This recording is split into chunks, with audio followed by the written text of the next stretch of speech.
Hello everyone and welcome to Pavement Matters. This is the podcast where we discuss all things pavement, past, present and future.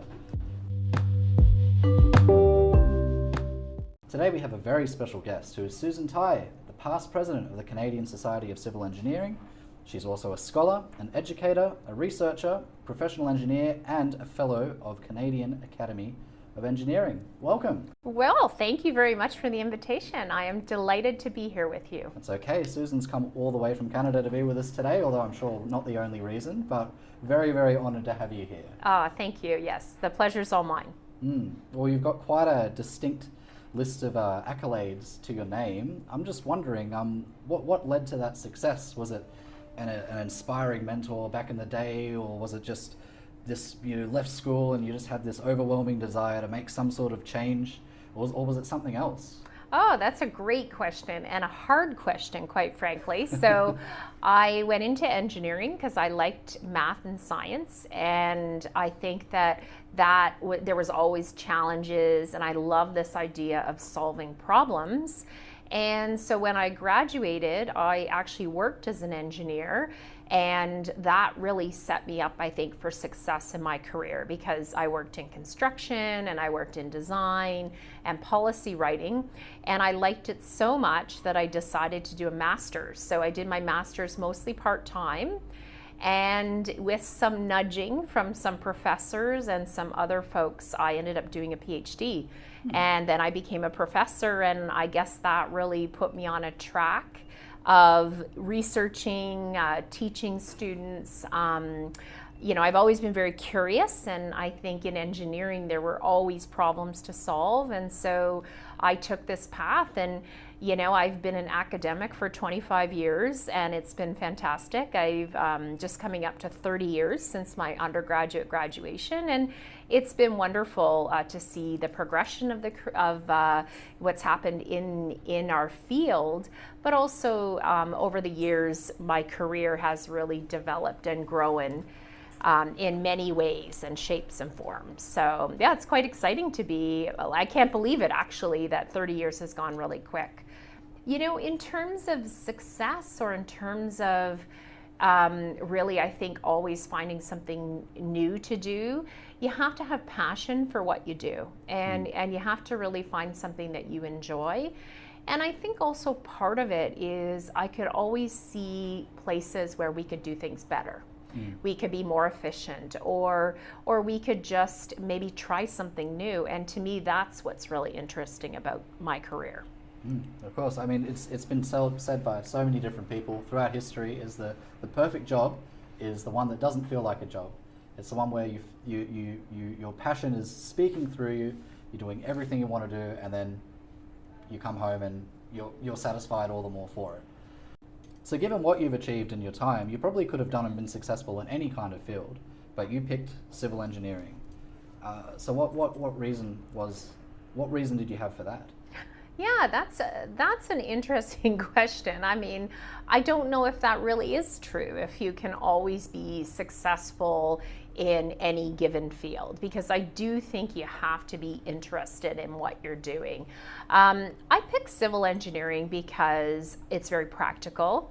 I like building things, and I guess what I've come to realize, now I'm in a leadership role, actually, as provost and vice president academic at a university, building teams, building ideas, building tools to help us do better work. And I think that's at essence what civil engineers do. So I think for me, all of that sort of experience actually building physical things and designing physical things has really helped me in a leadership and management role, because it's a systems approach. And I think every area of engineering learns this system approach, but particularly in engineering, where we actually build real things, and in civil engineering, I think that has also really impacted me and how I have pursued my career. I think the other thing for me is I was never afraid to try something new. And I think that is something that when opportunities came forward, and if really I looked at it and thought that, yeah, I could learn something, I could contribute something, then I pursued that as well. And I think that that was also an important part of doing engineering, because you learn how to take a bunch of different data and try to make sense of it and then make something better. So I think that was important. But even when I was a young engineer, working out in construction, and at times, we need someone to work night shift. And a lot of the other young engineers wouldn't do it, but I always did it because I thought it was a good opportunity. And so what started to happen, I think, I was given other opportunities because people knew that I had a good attitude and I wanted to learn. And I think that's really important for people starting their career. Not everything you do is going to be glamorous, but you can always learn something. And so I think this attitude and work ethic are really important. So I would try these things and do different things, and I got more experience. And so when I was sort of completing a training program that all of the young engineers were in, it was recognized that I did these extra things, and I didn't expect extra money or extra accolades. There was somebody needed help, and I always tended to step in. And I think, for those of you listening who are starting your careers, I think that is really important, that you try different things and be flexible. I think if you're flexible, then opportunities will also come your way. Okay, so you touched upon then that you started your journey in construction engineering. Is that something you would recommend as a good gateway to go through today, or do you think that there are so many different paths these days, it'd be foolish to sort of restrict yourself to just one? No, you know what? I think it is important to get real world experience. So especially whatever you do later in your life, if you have that real world experience, it's invaluable. So not only do you really learn how things work, but you also have to learn how to deal with people. And one of the most complicated things in your life is going to be dealing with people.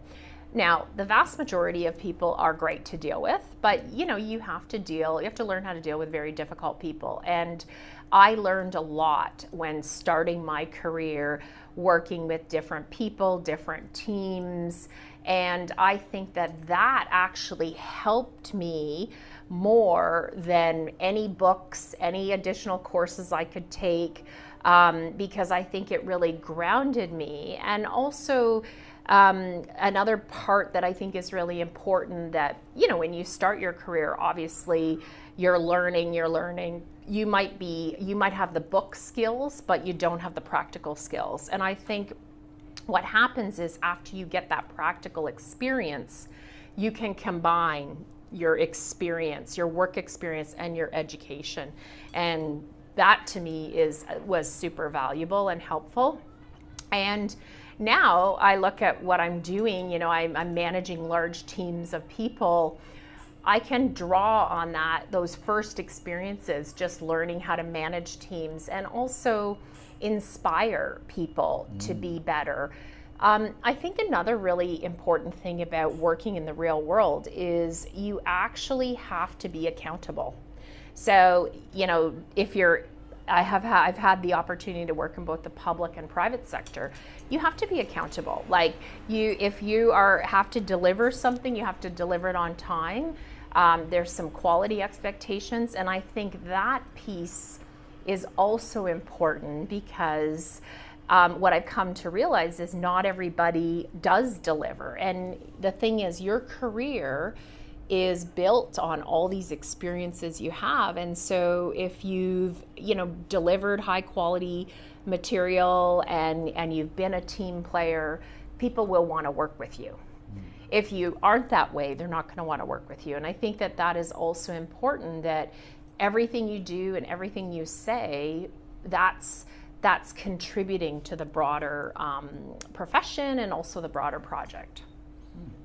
Yeah, I think one of the very, very last lectures I had at uni, the the lecturer just dropped this massive truth on us, and he was like, it doesn't matter how well you do. Well, he says, what we're doing here is important, very important. It's going to be instrumental in your career, but it's not going to get you a job. What you need is, you need to develop these actual soft skills, leadership skills, communication skills, time management skills, all the skills that you put on your resume that you can't really back up, but you need to be able to demonstrate that. So that's the important thing. And yes, if we do have any listeners here who are currently studying, listen to what she says. The group assignments that you probably so loathe and hate are probably some of the most important stuff you will be doing, because it teaches you how to work with people, how to reach a common goal through, because everyone's different, everyone's got their own different way of doing things, and you need to be able to accommodate and synergize. I would actually say I don't like that term, soft skills, because I think they're skills, and when we put that word soft in front of them, it's somehow, especially being in engineering, coming from the engineering side, that it's not the same, or not as powerful to have that versus technical skills. But what I found is those communication skills and emotional intelligence and just this capacity to work with people is almost more important than your technical skills. So I think, as an engineering professor, we train our students to have strong technical skills, but we also must, encourage them to be good speakers, be good writers, and want to write. Because I actually also think that for engineering, or any discipline, quite frankly, more broadly speaking skill sets, you must be able to write and speak well, both of those skills. And so the only way you get good at those are practicing. And you can come up with the best idea or the best design, but if you can't communicate that in a way that people understand, it's a problem. And so one of the things that I've really worked hard with a lot of the groups and teams that I've led is to try to get people to think about the audience that they're actually trying to send this message to. So, you don't want to have equations in the message, or you don't want to be highly focused in technical lingo. You want to be able to explain to someone, what you're trying to do, how you're trying to accomplish it in a very simple and straightforward manner. And I think that is a real skill that we need to be developing. And I think one of the other things now, with a lot of students coming through our system, they tend to speak in very short terms. They're used to texting, they're used to abbreviations and emojis, and they have to learn how to communicate and speak in not necessarily a verbose way, but a short and concise way that gets the point across. Yeah. I mean, I've seen a lot of people who think more words equals good. Yes. And bigger words equals good. And also people who think they talk loud equals good. I might be part of that school myself. Yes. We'll see. But that's all really true, and something that I saw myself when I was studying a totally different degree. But it's just one of those things that applies to almost anything.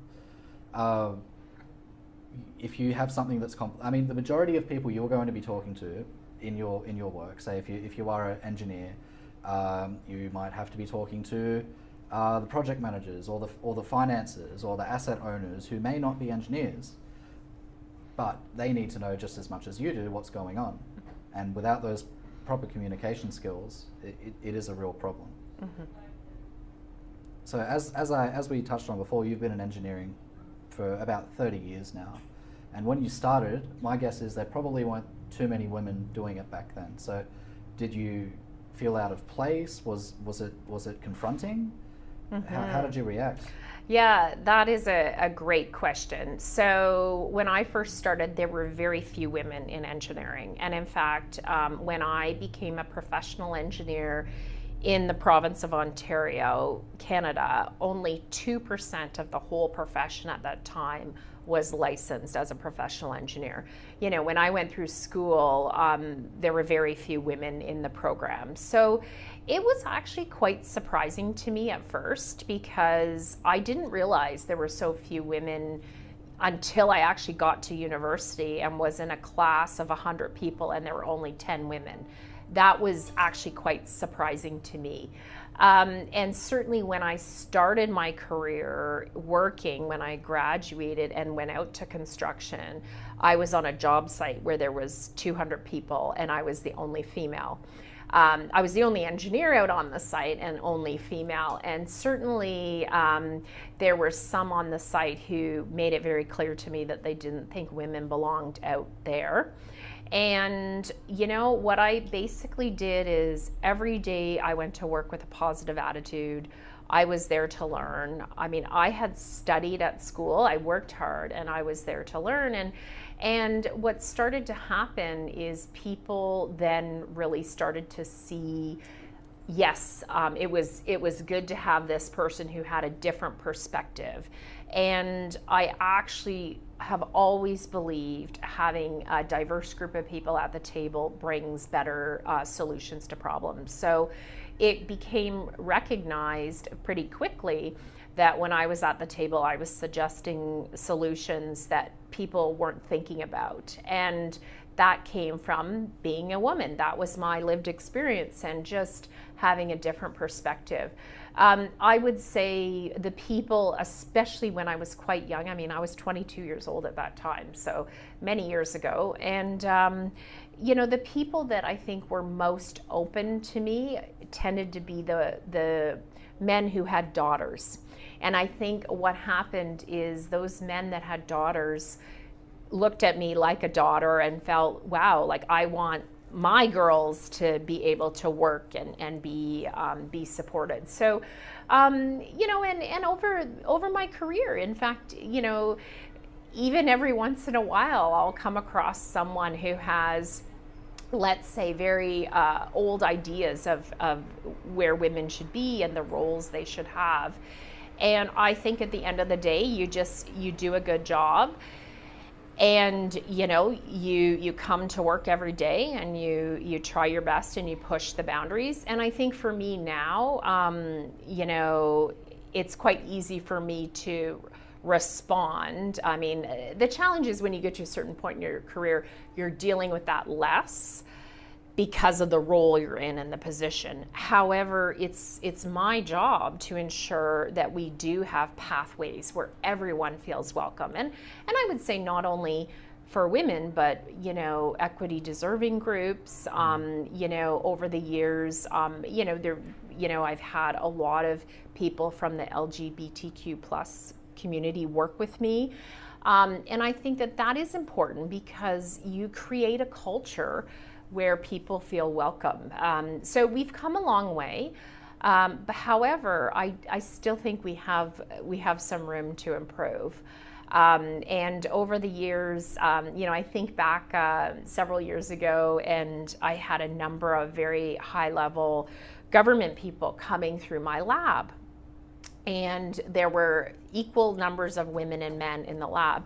And one of the very senior people in government said, "Oh, I thought there were very few women in engineering." And we said, "Yes, there are, but in my lab, the way it worked out, it was always about 50-50. And I think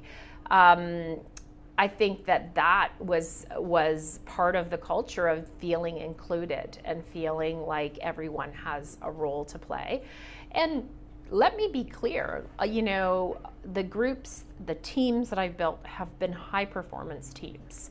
And I think that when we create these cultures a work culture where people are accepted, and it doesn't matter what your background is, we're here to, you know, advance the mission and, you know, solve this problem or do research here or whatever it is. I think you build that team and then people feel like they can contribute and then everyone's successful. Because ultimately engineering is all about solving problems. And the best way to solve problems, or frequently, is out-of-box solutions. and you would ideally want to have as many different perspectives as you possibly could, because they all might have their own source of solutions. Yeah. Yeah, and I think that is something that for me, it's so obvious that is a pathway towards creating excellence, but some people don't look at it that way. I think that some people, for whatever reason, maybe feel threatened, or because someone's different, they may not embrace that in the same way. I actually think you were talking about earlier, what are some things people can do early in their career? And I also think traveling. I think that, if you do have the opportunity to travel to different places in the world, what you start to realize is fundamentally all of us want the same things. We want to be happy, we want to be healthy, we want to live in safe communities, we want to do the best we can, and I think that, you have these different cultures, and that just enriches everyone. So I think that is important. But and sometimes you have to take a chance on people. They come in and you think, how is that person going to do? But you take a chance. And I also think that's important, to see potential in everyone and to really help them be successful by empowering them also to make, decisions and support them. So, again, over the years, I've mentored many people at different stages of their career. And one of the most important things I can do as a mentor and as a leader is instill in people that I trust them and that I'm here. And so I want them to make decisions and bring ideas forward. And even if the idea is not something that we end up pursuing long term, but they know that I'm listening and that I'm supporting. And then next time the idea comes forward and it is something we're going to pursue, as opposed to stamp out that kind of curiosity and sort of excitement in moving forward on a different idea. So you're definitely an advocate for the power of mentorship, and I'm sure you've had your own number of proteges, probably even now. If you were, saying, an aspiring junior engineer, undergrad, or maybe deciding whether to go postgrad or even a PhD like yourself, given what's happening in the world right now with the current state of engineering, where things are moving, where we've been, where would you advise them to sort of, what advice could you give them of what direction they can point their careers? So I think, let's start with the first part of the question. So I think it's important to find mentors, especially when you're starting out your career. But I would say, for me, even now, there are people that I consider mentors still. And because they've been very, very important for helping navigate, complexity of situations. They can put you on track. They can tell you, give you advice to say, maybe you might want to think about that or this or a little more, and kind of give you that direction. So I think that is important. But there's also a lot to be said for peer mentoring and having people who, are at similar points in your career that you can discuss things with and that are going to not be competitive with you, that also are supportive. So I think that's important. And then the other piece, of course, that we've been talking about is for me to share my experiences, because it's like giving back to the profession, right? It's kind of paying it forward. So I'm a big believer in that. I almost feel at this stage in my career, my mentor is more of a coach to me, in the sense that this particular individual is really helping me think about things, which is very important. In terms of careers, I don't think you can go wrong studying anything related to engineering right now at this moment in time, assuming that you like what you're doing, that it's a good career. But not everybody wants to study engineering. So I think whatever you choose to study, you should get in there and learn as much as you can, and really think about interdisciplinary too. Like, I think that we talked about communication skills and we talked about business skills. You have to be conversant in some of these other areas as well. I'll tell you, the reason I did a master's degree was I wanted to learn more.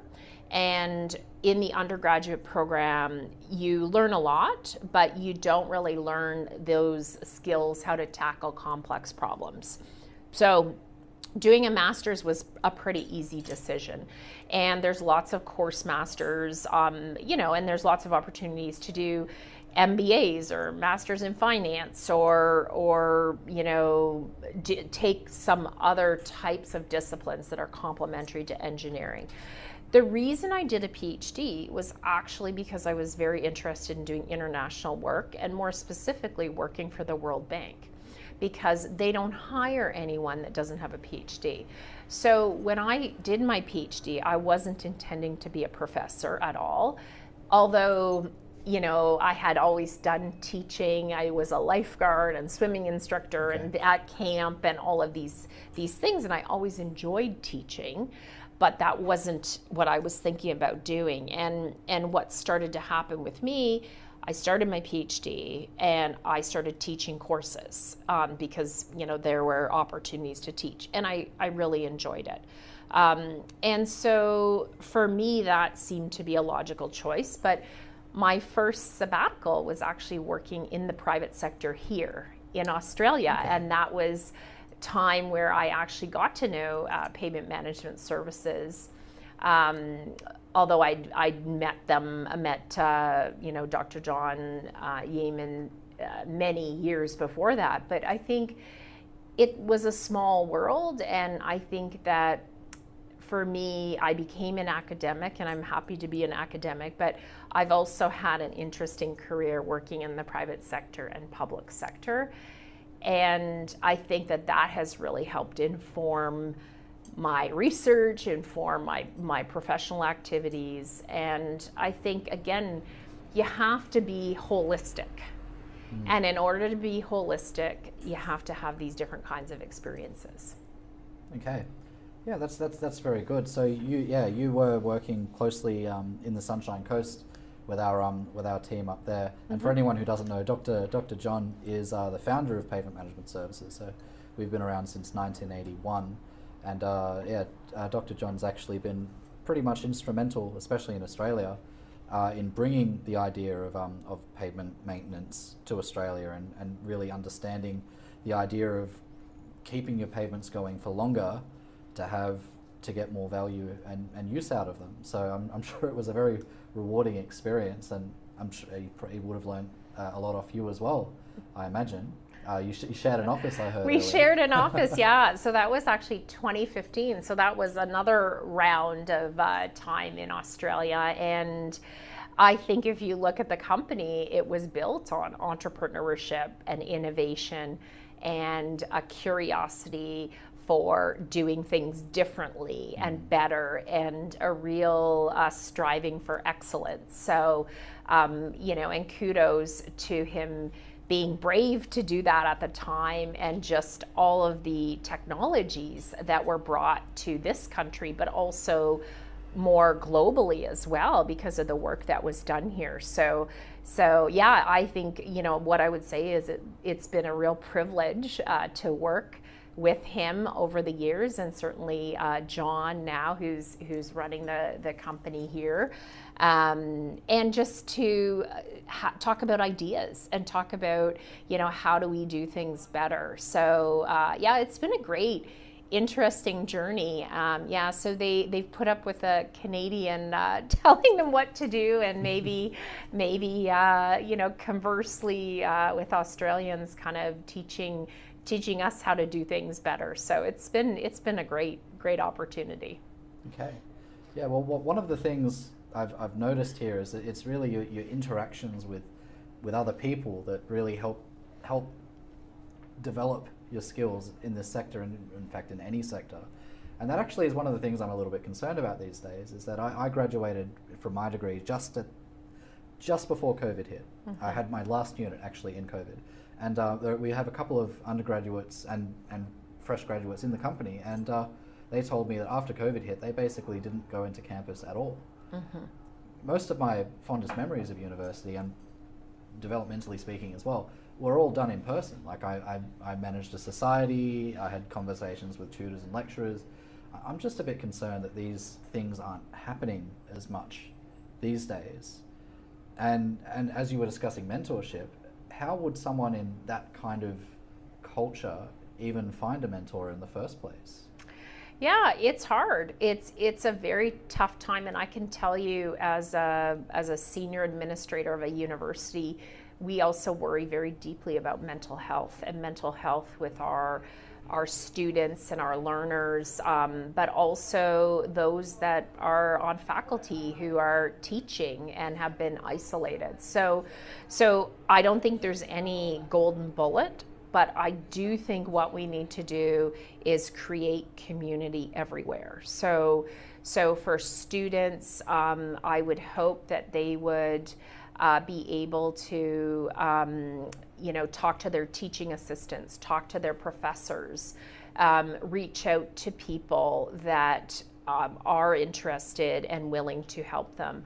I think that starting your career, it is important to go into the office. A lot of the folks that I work with, certainly there's this sense, I'd really prefer to work at home the vast majority of days and then only come into the office once a week or twice a week. And I actually think that we need to be interacting and in the office a little more. Do we need to be in 5 days a week? I don't think so, but I do think we need to be in 3 to 4 days a week. I mean, I am still, just the nature of my role is I tend to be in the office. Like if I'm on campus, I'm in the office. And I think that people know that, and they can come in and see me, and even if I'm in meetings, we can try to have them pop in between meetings. So I do think those in-person relationships are important, and I think that COVID has disrupted a lot of those capacities to have those relationships, but I think it's really important that people do have those interactions, and because otherwise it's isolating. And we know, as I said, I look at the mental health statistics, and there's a number of people that really struggle from the isolation and loneliness effectively. And we're not getting that if we're just staying at home and working virtually. So I think that we really do need to encourage people to get out, and also participate fully in society. So it's not only what we do in school or outside of school, or in the office or outside of the office, but that we're participating in our life fully. So, whether that's exercise or, joining clubs, or, if you're artistic, joining an orchestra or choir, or I think that we need to really be encouraging people to do that, because that builds community. Absolutely. Okay, well, I think that's pretty much all we've got time for today, but it's been absolutely wonderful talking to you. Thank you so very much for coming here. Just, I suppose, if we were to summarize, if you have any particular words you want to emphasize before you leave us today, what would they be? Well, I think you enjoy your life, and work is a big part of your life, but there's a lot of other things outside of life that are really important. So you want to be working in a career and a profession where you feel valued. That doesn't mean it's going to be easy. So you need to be resilient. So not every day is Saturday. Sometimes it feels like every day is Monday, but you have to work through that. And I think, have fun. work hard, have a good attitude, and I hope that you find success in what you do, because obviously it's not all about success, but it's about contributing. And I think that's been, for me, really important. And I guess the last thing I would say, it's about relationships. Moreover, what you know technically, or what you actually learned at school or have learned in your career, it's about relationships. And if people know that you're gonna, follow up, you're gonna be accountable, they can trust you, they know that you're sincere and genuine, then that will come back to you. Okay. All right. Well, thank you very much, Susan, for sharing your expertise and for joining us today. Let us know, everyone, what you think about today's episode by leaving a comment. You can follow us on LinkedIn, Spotify, and Apple Podcasts for all of the latest podcasts and updates. Join us again next time on Pavement Matters, and thank you very much for listening.